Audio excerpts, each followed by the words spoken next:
Hello, everyone. So I am super excited to start this new series with my friend Natalie. So this is a series I have been wanting to do for a really long time.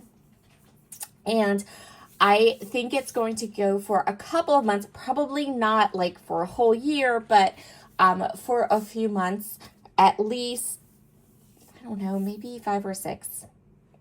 We'll see how it goes, how Natalie and I go. So this idea is my brainchild, and Natalie was like, oh, I love it, I'm doing it.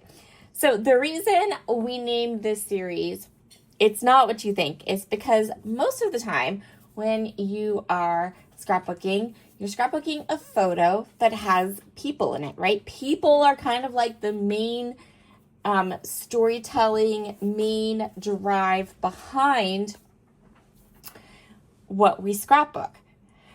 But in my world, and I think in Natalie's too, we have both come across stories where we want to tell the story of an object, a story of something that isn't a person, a story of something that is an inanimate object. And so in that respect, this series is not what you think, because we are not going to be scrapbooking photos focused on people.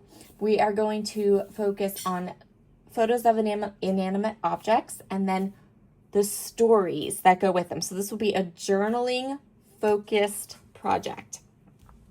So I am going to go ahead, I'm going to put this on fast forward.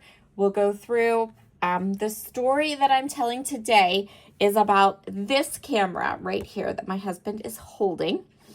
It is beloved by him, and I have some photographs that he took with this camera. We're going to scrapbook those another day. But today I want to tell the story of this camera. So let's get started. So let's talk a little bit about the products I'm going to be using today. In my last order from a Cherry on Top, I grabbed a couple of pieces from Stamperia Art of Travel collection. I did not grab it all, but I loved the icons on this rub-on, and I loved this paper. I actually bought 2 sheets of this paper because it is so good. And I love it. So my plan is that you'll probably see this paper again. I bought 2 sheets to use as backgrounds. This camera paper is from an older American crafts line called Cedar House. And it's just really fun and cute. And I thought these would be perfect for this layout about this camera. So I'm going to mat some of my pieces in this dark chocolate brown cardstock. And this is a scrap of paper from Maggie Holmes' Forever Fields collection, but the flip side of it is just a lovely ledger that I can write on. This page design today is going to be super, super simple. We're going to go through this page really, really quick.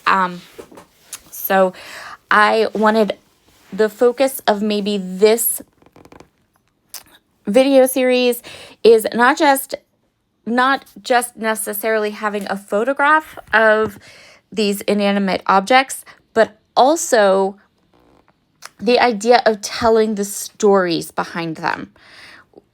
And so that's really kind of going to be the focus of this particular video series, is going to be the journaling.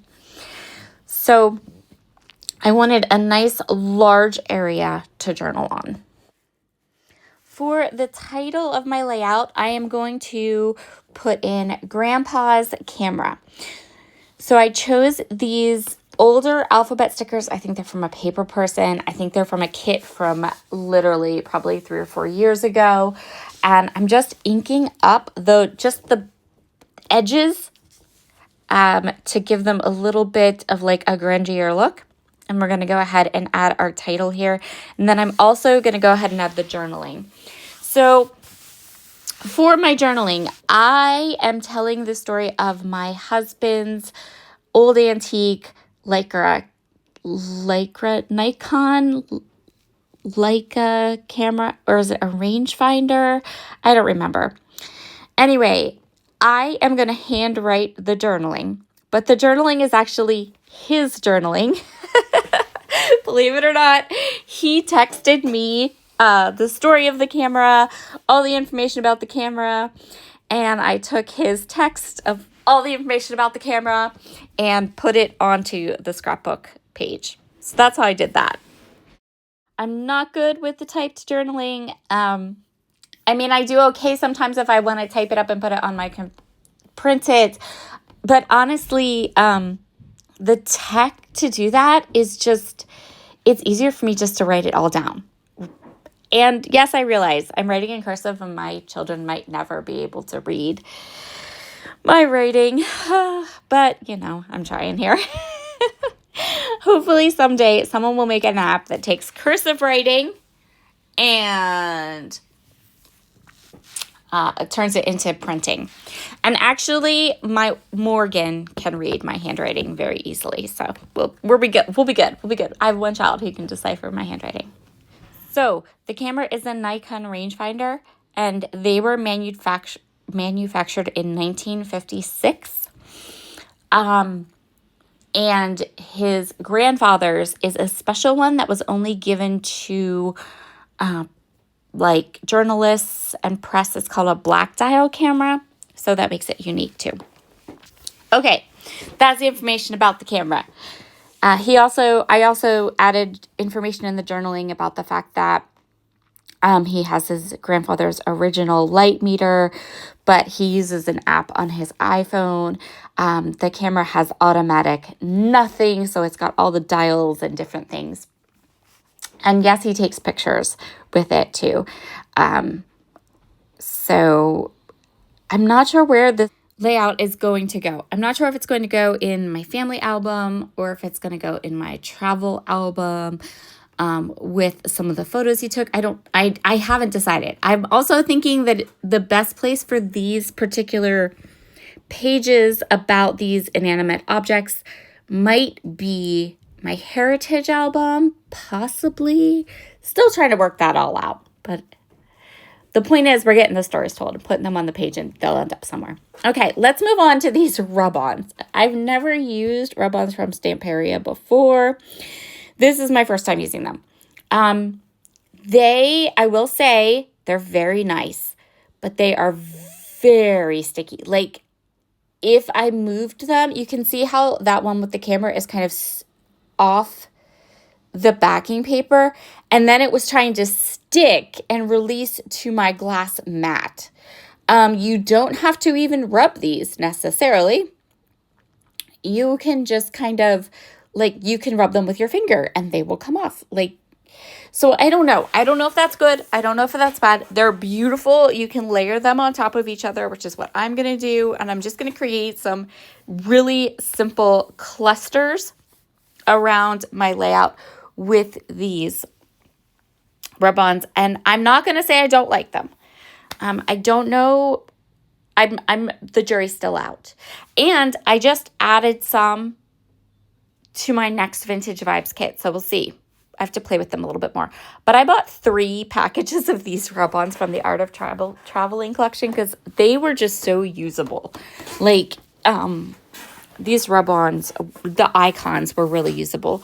I think that they're stickier. So my favorite rub-ons ever are 49th and Market rub-ons. And I think these are stickier than the 49th and rub-on 49 and rub-on. Let me say this again. I think that the Stamperia rub-ons are stickier than the 49 and Market rub-ons.